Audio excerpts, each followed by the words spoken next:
নমস্কার বন্ধুরা, বলার মতো কোনো ভাষাই খুঁজে পাচ্ছি না মুখের, কি বলবো তোমাদেরকে। এটা হচ্ছে আলপনার মরার লাস্ট লাইভ যে করেছিল, সেই লাইভের সেই ফটোটা তোমাদের সামনে আমি তুলে ধরলাম। আর আলপনা বোন যখন হসপিটাল থেকে বাড়ি আসে সেই ভিডিওই এটা। তো যারা দেখোনি দেখো, ভীষণই খারাপ লাগছে ভিডিওটা, বলার মতো কোনো ভাষাই নেই। কাকিমা এখন কি নিয়ে থাকবে? স্বামীকে হারিয়ে মেয়েকে নিয়েই একটু সুখের মুখ দেখেছিল সেই কাকিমা। আজ কাকিমার কি অবস্থা, কি করে কাকিমা থাকবে বলো? তো আলপনার মৃত্যু হয়েছে, তোমরা তো সবাই জানো, রবিবার সকালেই আলপনা মারা গেছে। বলার মতো কোনো ভাষাই খুঁজে পাচ্ছি না, এত খারাপ লাগছে বোনের জন্য। ওদের ভিডিওগুলো আমার এত ভালো লাগতো, ভীষণ ভীষণ ভালো লাগতো। হাসির কমেডির ভিডিও ওরা করতো। তো যাই হোক, আলপনাকে হয়তো আমরা আর কোনোদিনই দেখতে পাবো না। তো এটা হচ্ছে আলপনার সেই লাস্ট ছবি, আর হয়তো কোনোদিনই আলপনাকে দেখতে পারবো না। তবে আলপনা মরে যাওয়ার আগে কি বলে গেছে তোমরা সেটা শোনো।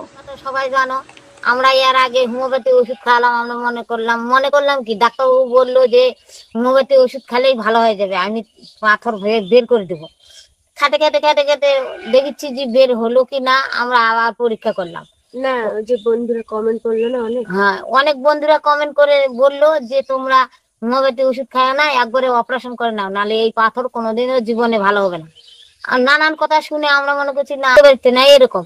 তখন আমরা পরীক্ষা করে দেখলাম পাথর বড় হয়ে গেছে, আর থামা যাবে না। এখন হোমিওপ্যাথি ডাক্তার বাদ দিয়ে এখন এলোপ্যাথি ডাক্তার, হোমিওপ্যাথি ডাক্তারের কাছে গেলাম। আর একটা হোমিওপ্যাথি ডাক্তারের কাছে গেলাম, অঞ্জলি বক্সি। অঞ্জলি বক্সি দেখে বললো যে এই পাথর অপারেশন করতেই হবে, আমি বের করতে পারবো না, কেননা বেশি হয়ে গেছে, ফুলে গেছে আর বড় হয়ে গেছে পাথর। ওই জন্য আমি চারিধারে লাগিয়ে আছে পাথর গুলো, বলে হবে না, এটা বের করা যাবে না, তোমরা অপারেশন করে নাও। এখন আমরা ডাক্তার দেখাচ্ছি গঙ্গারামপুর নার্সিং হোমে। আরেকটা ডাক্তার দেখাচ্ছিলাম সঞ্জয় দত্ত, যাবে নার্সিং হোমে ভর্তি হবে। শিলিগুড়ির ডাক্তার এটা রাজেশ গোয়েল, শিলিগুড়ির ডাক্তার রাজেশ গোয়েল ওই দেখিচ্ছে। এখানে আমার হাবলানি দাস, এখানে আমার একটা মামি আছে, ওর টিউমার হয়েছিল, ওই টিউমার অপারেশন করেছে রাজেশ গোয়েল। ওই গঙ্গারামপুর সুস্পর্শ নার্সিং হোমে, গঙ্গারামপুর সুস্পর্শ নার্সিং হোমে তো অপারেশন করেছে। ওই জন্য আমরা বলেছি যে ওখানে আমরাও করবো ওটা। ওখানে বলে খুব ভালো ডাক্তার, ভালো ভালো আছে, তার মধ্যে সুযোগ সুবিধা ভালো আছে। আবার কিন্তু মানুষের আবার ওই যে কি কার্ড, স্বাস্থ্যসাথী কার্ড দিয়ে বলে ছাড় পাওয়া যায়। আবার একটাই দুশ্চিন্তা, বাড়ির মানুষের থাকতে দিবে না। আর কি করব, আমার তো চিন্তা হচ্ছে থাকতে দিবে না। যদি থাকতে দিত তাহলে আমিও ওখানে থাকতাম, দেখাশোনা করতাম কি হচ্ছে না হচ্ছে। তো ওরাই বলে দেখাশোনা করবে, তো দেখা যাক। আজকে রক্ত তো দিতে যাবে, রক্ত দিয়ে দিতে যায়, কেমন দেখাশোনা করছে ওরা, আমরা আগে দেখি। আর রক্তটা আমার প্রথমে যখন পরীক্ষা করি তখন 6.5 ছিল, আর তারপরে যখন পাথর বড় হয়ে গেল তখন রক্ত কমে 6 হয়ে গেছে। এখন রক্ত কমে গেছে, জন্ডিস হচ্ছে, কি হচ্ছে না হচ্ছে। এখন তো রুগী বিছনায় পড়ে গেছে, এখন অপারেশন করাই লাগবে। আমরা আজকে ডাক্তারের জন্য প্রথমে বললো কি যে 2 মাস ধরে রক্ত হোক, তারপরে তোর অপারেশন করব। তখন ভুগা বলছে কি যে ডাক্তারের কাছে ভুগা আবার বললো যে আমাদের রক্ত ম্যানেজ করা আছে, আমরা দেরি করব না। আর যতদিন ধরে পাথরটা নাকি থাকবে ততদিন আমি খাটতে পারবো না, উঠতে পারবো না, বিছানায় পড়ে গেছি, এখন কিছু কাজ করি না, মা করে সব। আর একটুও হাঁটতে পারি না, একটু হাঁটলেই পায়ে পায়ে বেল লাগে, মাথা ঘুরে পড়ে যায়, আর বমি হয় প্রতিদিন। হ্যাঁ, খাওয়া যায় না কিছু। তখন ওই ডাক্তার বললো যে তোমাদের রক্ত তাহলে ম্যানেজ যখন আছে তাহলে ভর্তি করে দাও। ওই জন্য আজকে যাব ভর্তি হতে।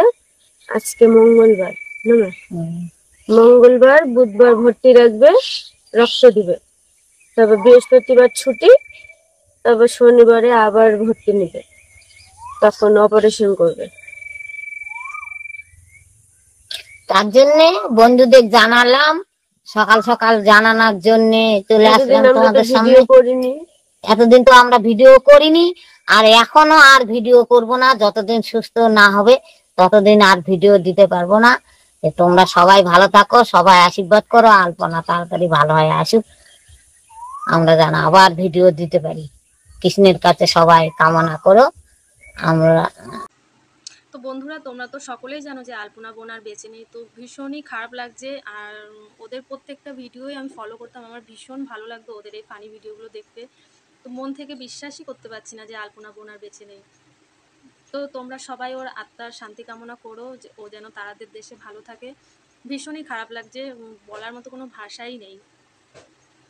তো তোমরা ভিডিওটা দেখো, আর দেখলে তো কি বলে গেল আলপনা মরে যাওয়ার আগে।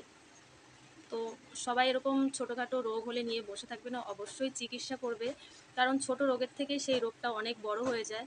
সেই কারণে আগেই চেষ্টা করবে সেটা যেন ওষুধের দ্বারাই ঠিক হয়ে যায়। এরকম ভুল তোমরা কেউই করো না।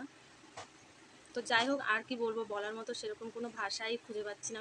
ভীষণই খারাপ লাগছে। আর সবচেয়ে বড় কথা, কাকিমার জন্য আরও বেশি খারাপ লাগছে, যে স্বামীকে হারিয়ে মেয়েকে নিয়ে সবে সুখের মুখ দেখেছিল, সেই মানুষটা এখন কি নিয়ে বাঁচবে। তো ভীষণ খারাপ লাগছে কাকিমার জন্য। তো সবাই ভালো থেকো, সুস্থ থেকো, বলার মতো সেরকম আর কোনো ভাষাই খুঁজে পাচ্ছি না।